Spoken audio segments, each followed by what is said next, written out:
Vote উৎসবের অপেক্ষার অবসান চট্টগ্রাম বিশ্ববিদ্যালয় ক্যাম্পাসে। ভোরের আলো ফোটার সঙ্গে সঙ্গে পুরো ক্যাম্পাস জুড়ে উৎসবের আমেজ।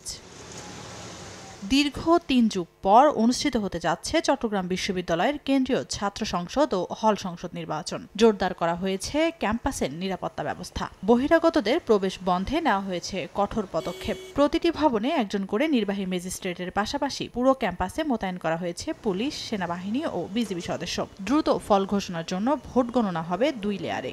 আজই ফল প্রকাশের আশা বিশ্ববিদ্যালয় প্রশাসনের। আমাদের পর্যাপ্ত পরিমাণ টেকনিক্যাল পারসন আছে, পর্যাপ্ত পরিমাণ যে মেশিন রিড করবে সে মেশিন আছে। প্রত্যেকটি ভবনের জন্য একজন ম্যাজিস্ট্রেট নিয়োগ করার জন্য সুপারিশ করেছি। এদিকে গেল রাতে চাকসু নির্বাচনের আগে ক্যাম্পাসে বহিরাগতরা প্রবেশ করেছে বলে অভিযোগ করেছেন ছাত্র শিবির সমর্থিত সম্প্রীতি শিক্ষার্থী জোট প্যানেলের ভিপি প্রার্থী ইব্রাহিম হোসেন রনি। বহিরাগত নিয়ে আমাদের এখন পর্যন্ত সংখ্যা আছে।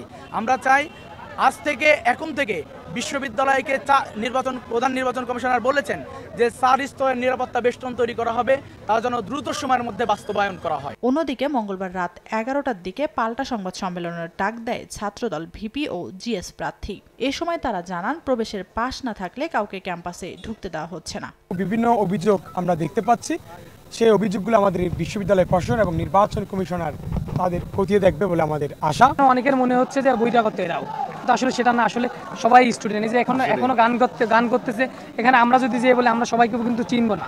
শেষ হয়েছে রাকসু নির্বাচনের প্রচারণার সময়সীমা। ভোট আগামীকাল। রাকসু নির্বাচনে কেন্দ্রীয় সংসদে 247 জন ও হল সংসদে 597 প্রার্থী প্রতিদ্বন্দ্বিতা করছেন। তানজিনা তাসনিম, সময় সংবাদ।